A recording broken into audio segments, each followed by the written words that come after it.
Whether you want to edit YouTube videos, Instagram Reels, TikTok, or even client projects, you don't need an expensive computer. All you need is your smartphone. And by the end of this video, you know exactly how to edit professional videos using only CapCut Mobile. Everything you learned today is what I wish someone had taught me when I first opened the app months ago. I've used the same techniques to create professional videos entirely from my phone and throughout this video, just as you're watching. So let's get into it from the very beginning. Step one, creating your first project. So you want to tap on new video and then select whichever video you intend to edit. So let's say we want to edit this particular video. Good. Congratulations. You're officially inside your editing software. And before you touch anything, let's understand what we're looking at, because this will remove most of the confusion beginners experience from the start. This right here is your timeline. This is your workspace, right? Now we're going to start from the very top. As you can see on the screen, the X arrow up here is what you use to close on a project. So I'm just going to tap on it and it closes. That's what you use to close a project, and then you could as well open it again. And then next is a search icon. Now this enables you, depending on what device you're using. This is an Android, a Redmi 14C, if I'm not mistaken, right? So it has this particular search icon where you could literally search for effects, audio, or just anything. But then for some devices like an iPhone, I'm not sure I have seen this in my interface before. So over to the next, we have the AI UHD. Now, when you tap on that, this opens up your exporting interface. Now, this is what will enable you export a really quality video at the end of the day. So you could go the length of trying to make your video look pretty aesthetic and nice, and end up downloading in a resolution that is not standard, and that of course would reduce the quality of the video. So here, as you can see, we have the AI Ultra HD.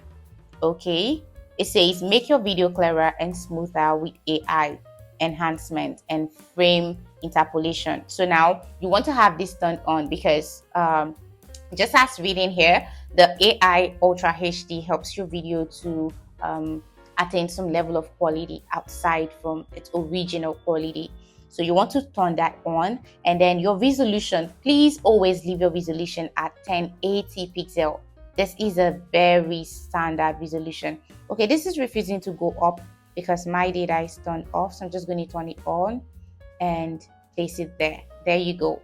10,080 pixels. That's the standard resolution for quality video. Now, a lot of people often want to save their video at 2K 4K resolution. That's the very point here, but I wouldn't advise anyone to do that. Why? Because most platforms like TikTok or Instagram, they have a way of compressing your video. Let's say the platform requires a 1080 pixel video and you end up downloading your video on a 2K or 4K, I meant to say, and when you have it uploaded on that platform, in the process of uploading it, it compresses it to suit their platform's resolution, their size, you get. And now in the process of that compression, your video could lose quality. So you want to avoid that, right? And just save it at the very standard resolution, which is 1080 pixel. I hope you got that. So let's go back to 1080 pixel,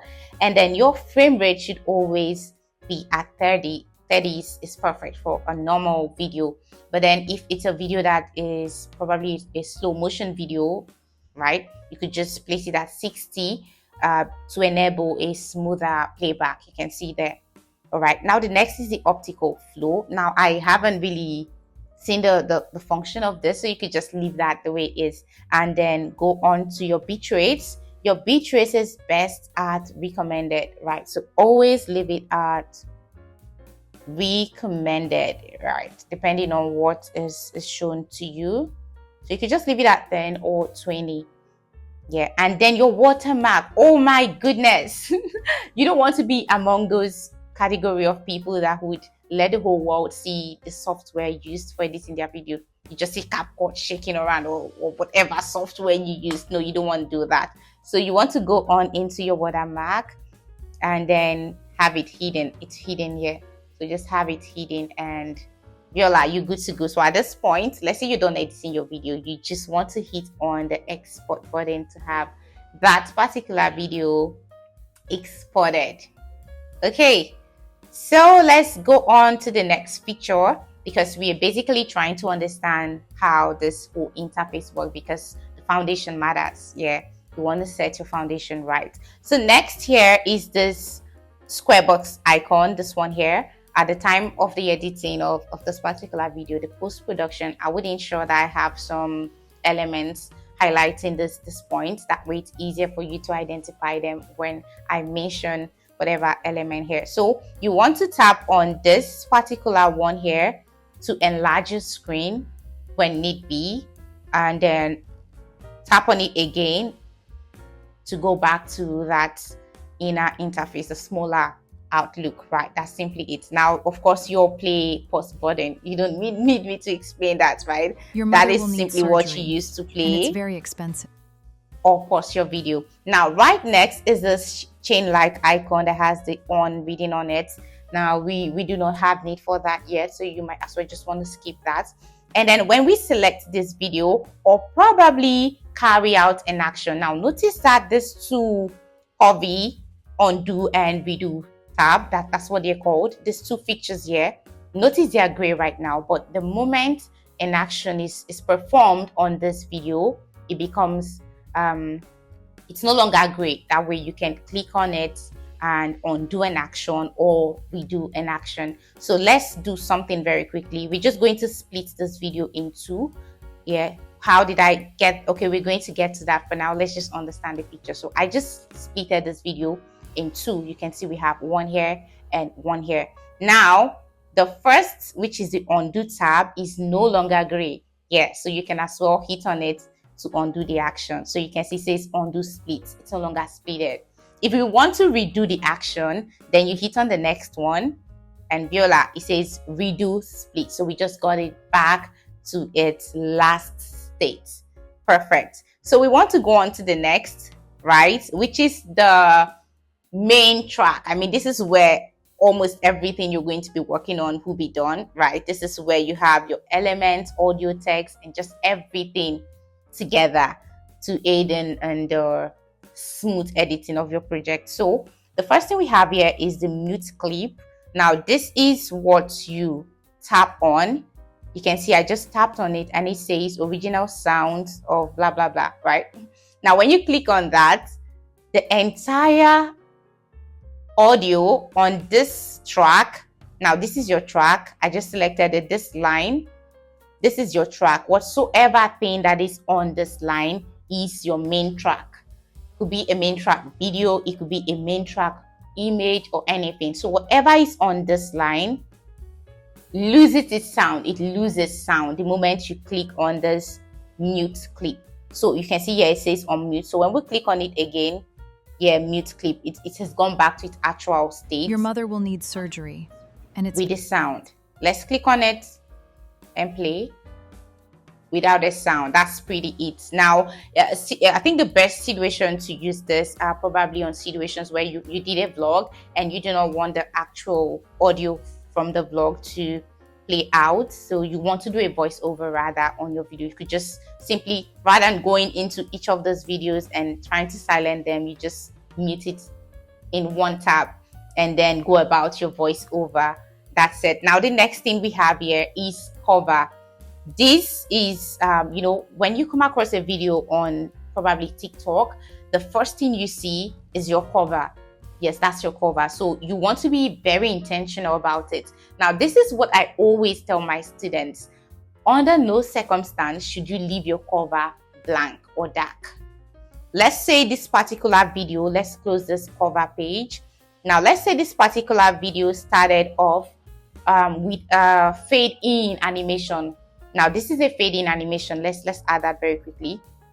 I'm not going to show you the steps now. It's not needed. But there's going to come a time where we'll have to explore all that. So for now, let's just add a fade in. Okay, let's go with this one here that says half tone. So let's just imagine, let's say this particular scene started with this half tone circle animation. Notice that from the very start it's dark, and then as it plays on, it opens up. So now normally your cover, when you download this video, your cover is going to have this dark scene as the very first scene. Yeah, the cover. Why? Because the video started out on a dark screen, and so your cover is going to be dark. So you want to be intentional about this, because like it or not, people want to they want to be interested in it even before clicking on it. So imagine it's dark, they might just scroll past. But when you're intentional about it, then it's necessary that you click on cover, go in here and scroll to select whatsoever part you feel would be much more interesting to your viewers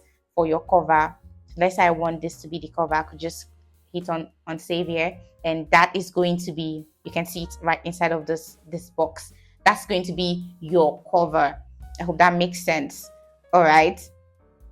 Just as shown here, you can see audio, add audio reading down here, and then add text. That's to tell you that whatever audio that's been added is going to maintain the next line, and then the other text is going to maintain that line. So basically, anything on this track, as earlier said, is your main track element. Could be main track video, could be main track image, right?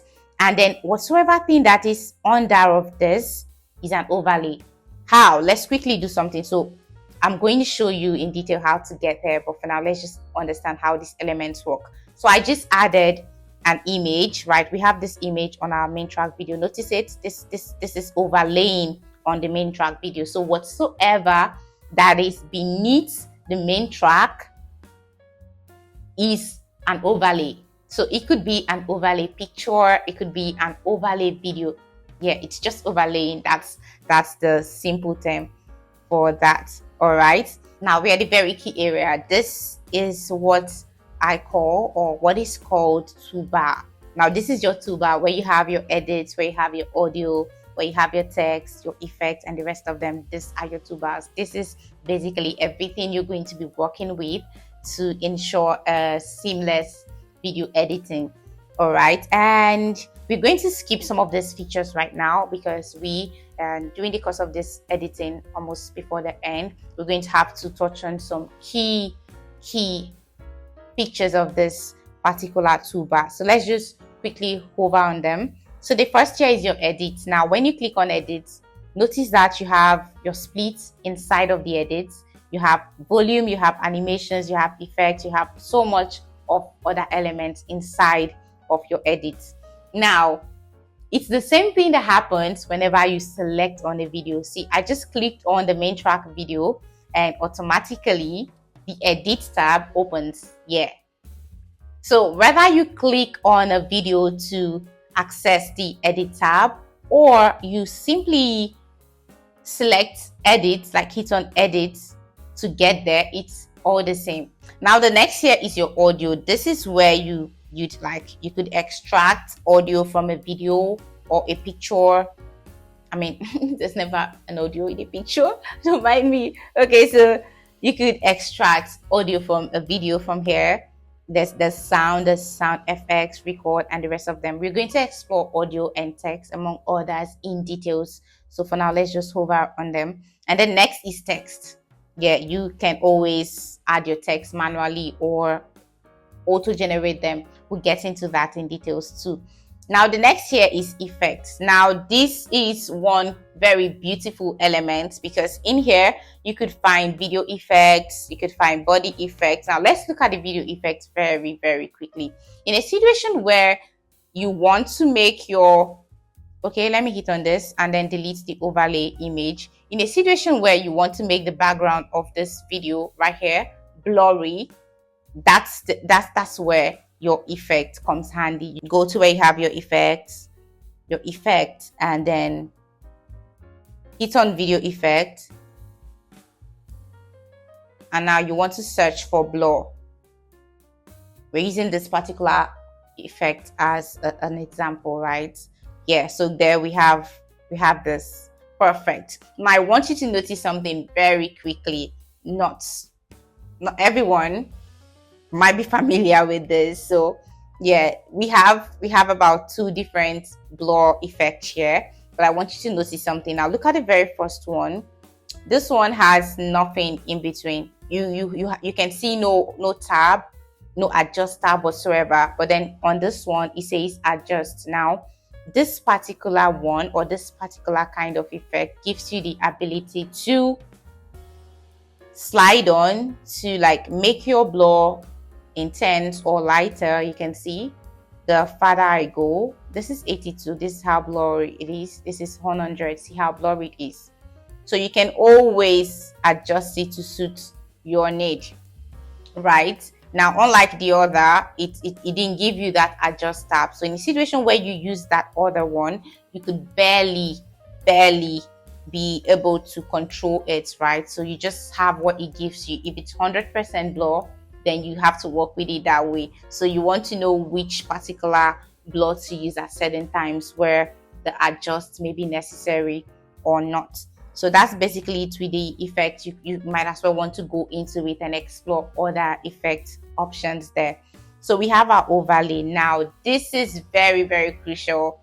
You're going to use overlay to do so much, but then I think we're going to have to explore this intensely in the next step. So let's scroll past that. We have your captions, almost the same with your text, your auto captions, and then there is your filter, your adjust, among others. Let's get on into, okay, before we do, we have aspect ratio. Now this is very crucial. This is what is going to determine the format of your video. If you want to create a YouTube video just like this, you can see the landscape format. So you want to choose 16:9 or 4:3 before going about your video. So first thing is first, you open your project, you bring in the video, you go into your aspect ratio and set it to be at that ratio the video requires. If it's a short, a 9:16. When it's landscape, that is YouTube 16:9. All right, I hope we got that. And then the next is your background. You might want to play around with your background at certain times. Okay, let's quickly do something on the background. So imagine this particular video started off pretty small inside. You can see our background is plain black. But when I want it to be something else, I could just go into background, hit on blur, and choose either of this. So yeah, this way I'm able to blur my background, right, based on the image or the video in the project. This is it. Now if you do not want to use either of the blur, you just hit on none and hit on color here. If you want a specific color to like fill it up, you could as well do this. Or if you want a custom made background, then you might as well just hit on the image here, and then it gives you this opportunity to bring in your customized image. So hit here, it takes you to your gallery, and you just want to bring in your said background. I hope this makes sense.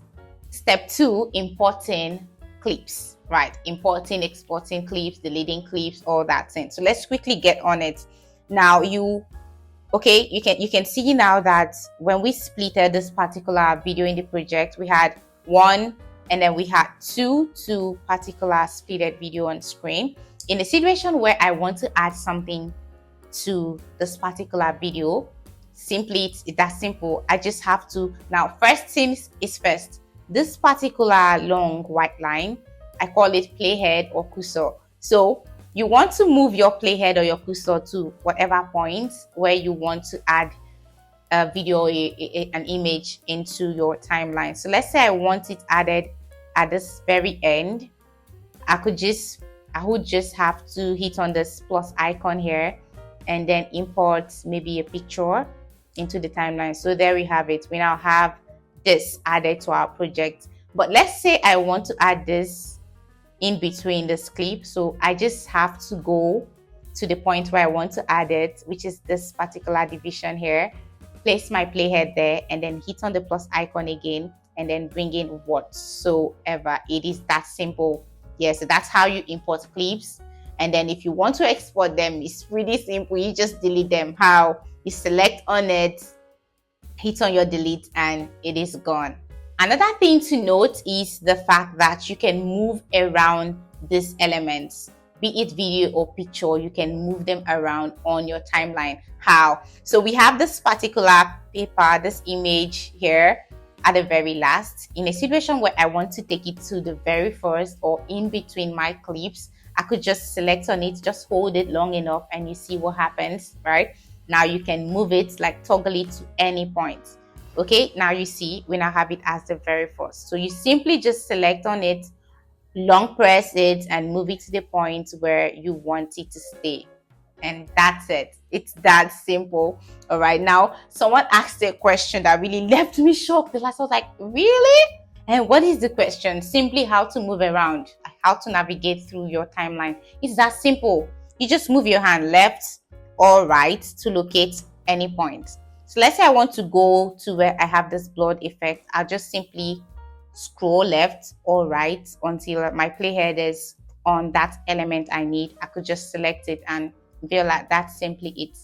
Pro tip, you want to do yourself the favor of renaming your clips before bringing them right into CapCut. In a situation where you have plenty of videos to work on, you'd be really grateful you did save them, because that would save you time having to search for which is the first one, which is the first b-roll, which is the a roll, which is the b-roll, among others. Step 4, navigation. So let's quickly learn how we could navigate through our timeline. So we have this particular project we want to work on. Let's make it okay. Let's go back into our aspect ratio and put it at 9:16. That is the usual portrait format. And then let's have the video fill the screen. We don't need our background, right? We just use that to see how to add or change our background. Now let's take out the blur effect out. So we now have our project. Yeah, this is our project. So let's say you want to trim your video. You didn't like the intro parts, what was said there, you want to cut it out. It's pretty simple. Now the moment you select on a video like this, notice the borders around it. Yeah, these white borders are immediately shown. That's to tell you that this is selected. If I click anywhere around my phone screen, it's gone. That's to say it's nothing is selected right now. So I'm just going to select it again. And then if you want to trim out that part, all you need to do is to simply toggle around, like move either left or right, and then get your playhead to the point where you want to make the cut or the trim, and then simply hit on splits to divide, then select that part or chunk that is not needed, and then hit on delete, and it's gone. Let's undo the action. So I'm going to hit on this undo here to get back my clip before it was divided and then deleted. So another way to do the trimming or cut is pretty simple. First thing is first, place your playhead at the point where you want to do the cut or the trim, and then use your hand to hold on that white border by the left, and then you want to drag to the point where your playhead is situated. It is that simple. What happened? You just took out that beginning part. Yeah, you just trimmed it off. It's the same thing that applies to the right. Let's say you want to cut out the end part of this particular clip. You simply place your playhead where you want the cut to happen or the trim to happen, and then hold it on the right hand side of the borders and then drag to that point.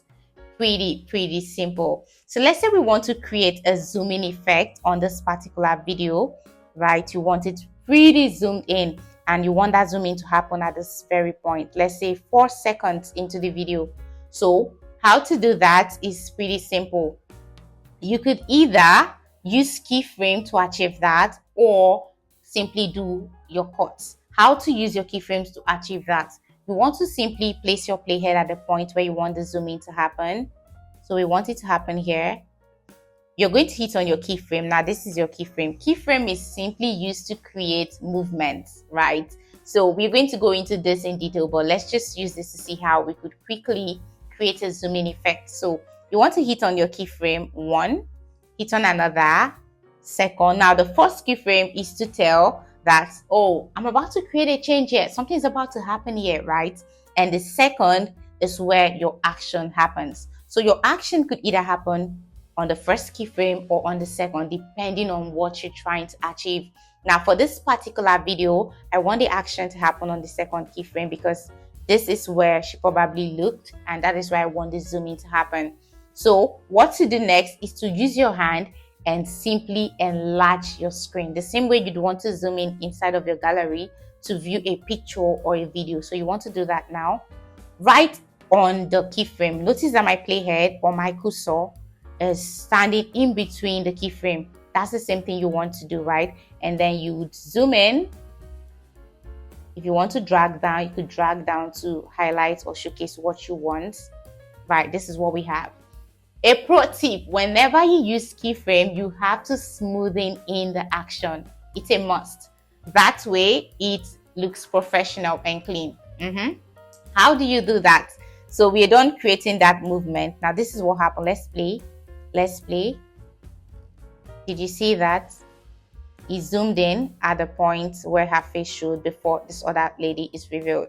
So if I want that particular, okay, before going into that, let's quickly smoothen the action. Because I said whenever you add keyframes, you have to smoothen in the action.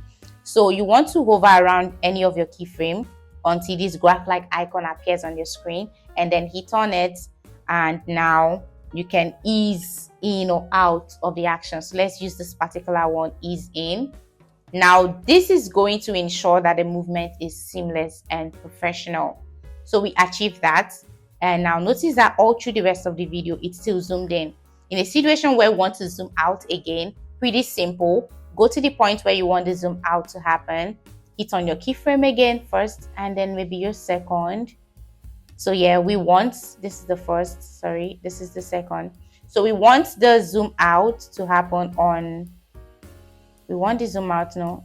Let's place the first keyframe here on the woman. So the moment the full screen displaying the two of them shows, we get our zoom out back. So let's place our playhead right at the center of where we have our keyframe, and then now zoom out on them. So we just zoomed out. Now we're going to bring this in. Now this particular video of ours is not rightly positioned. How do you know?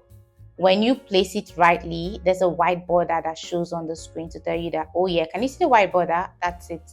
This tells you that it is rightly positioned, but not, see the up. The up has no white borders. That's to tell you that the up is still not positioned. So what next to do is to drag it up. That way every part has the white borders on. So let's see if we're good. No, the down is still lagging. Okay, this is a bit difficult for me to achieve, maybe because I'm sharing my screen right now.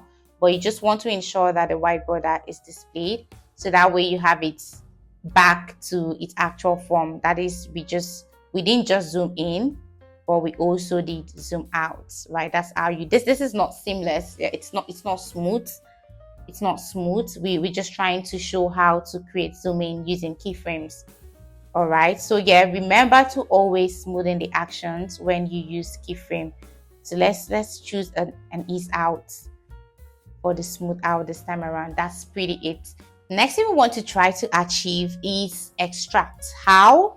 Let's say we want to extract the audio from this particular video, and then in the course of, okay, let's just extract first. So you want to select this part of the video where you want the voice out. Scroll till you find extract audio, hit on it, and voila, the voice is out. You now have your voice separated. You can see your voice is now overlaying on the video. So I could decide to cut this part of the video out. This part, I could actually just cut it here and then delete this part. And what happens here is that even when the video is not shown, the voice would still be out. Okay, let's make it even more realistic, because if you look at your audio right now, you'd notice that this part is blank. There's nothing here. That's to tell you that nothing was said in this part of the video. There's no music, there's no sound, it's blank. Whereas here, where you have this plenty of zigzagged elements, this tells you that something is being said. Let's play it to be sure we're on the same page. Right, so it's empty here. I could as well increase the volume. Oh, sorry. We had silence. We did mute the entire video back then when we're trying to mute our clips and unmute our clips. Remember? So I just quickly increased it. All right, now let's play. And it's very expensive. Notice the silence here. Nothing was said here. That's why this area is blank. So this is one way you can tell if there's a voice in an audio or not. Yeah, it's going to be pretty trackable. And it's very You're going to expensive. understand this better. For now, just know how to extract your audio from your video. So in a situation where we split this particular video here and we delete this other part, see what happens. Even when the video is not seen, the rest of the audio keeps playing while other things are being shown on screen. So let's play to see. And it's very expensive. You see that? And it's very expensive. Very expensive. That's pretty much it. If you're enjoying this tutorial, it's very expensive. I'd love it if you could please give us a like, subscribe, and if you would, comment on the video to help push this video out there to more people who wish to improve on their video editing skills. Before we call this video a wrap, it is getting too long already. The goal was to keep this at 30 minutes maximum. So we're going to do another video to give us much more in-depth understanding of how most of these tools or features work, just as text, speed, audio, among others. So you want to do well to turn on the notification bell so you receive the alert firsthand that a new video has been uploaded. So let's just do one more thing before we wrap up for this particular video, and that is going to be caption text. Yeah, text. Now, text design is pretty important in your video editing. It is one thing that makes your video stand out.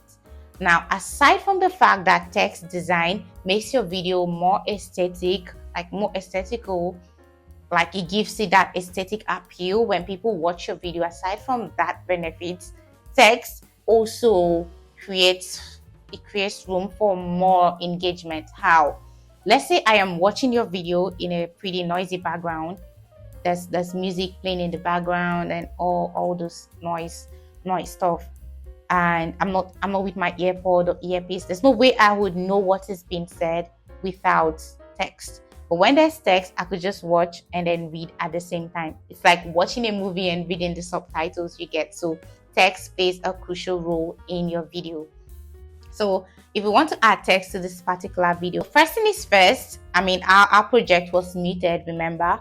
We want to unmute it first and then generate a text for this video. So you want to simply hit on text here and hit on auto generate to auto generate your text. If you want to bring in your text manually, that's stress, but then you could just hit on add text and type in your desired text. Let's say you, but that's not what we're going to do today. Very quickly, we're not going to go in details how to design your text in this video. We're just going to try to touch on some theory aspect of text, and hopefully in the next video would go deep into text design. Right, so now let's delete this and auto generate our text. You want to hit on auto captions. It's at default. Spoken language should be English. Generate from video. If there's a voiceover, you could have that turned on too. So the voice or the text auto captions is generated from the video and maybe the audio, the voiceover as well. Depends on what you want to auto generate text from. So hit on done, hit on generate, and voila. So our text is ready. Now this is it. First thing is first, I always tell people to ensure that they have limited text on screen per time. You do not want to have more than 5 text or words displaying on your screen. It's cumbersome. Imagine having to listen, watch you talk, and then try to read many words on the screen at the same time. It's stressful. So you want to leave your text at minimum 3, maximum 3 to 5 words. How do you attain that in a situation where you have plenty of text at a time? Just as now we have 1 and 1, it's 2, 3, 4, 5, 6, we have 7. It's pretty simple. You select on the text, you hit on edit captions, and then it brings you to this interface where you have all of your text displayed, and then you can simply just go into the points where you want to break them. And it's very, so I want this broken at this point. I'm just going to hit on the enter tab on my keyboard, and there you have it. When I have 2 lines, so I could still go into here and break it at this point before very. Now we have, okay, it says can't split. Okay, I think this is like the last point, so you can't split. But in a situation where your video is long and you have plenty of text, you can break them to the very minimum bits. Yeah, so we now have this splitted. So this one here is 4, this one here is 3. In the next video, we're going to learn how we could make our text really appealing.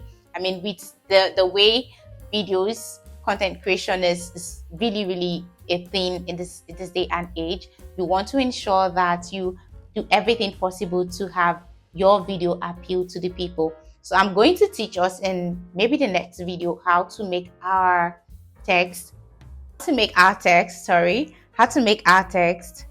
very appealing. I mean, okay, look at this. I'm going to have something displayed on the screen at this point to give you a glimpse of what you're going to learn, how to make text designs like this, appealing text design like that, and so much more. So you want to stick around, subscribe, leave a comment if you enjoyed this video. So you're going to learn how to make text designs like this or that, and even more.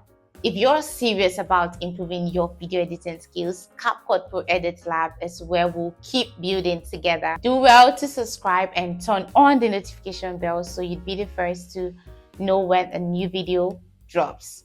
I'll see you in the next one.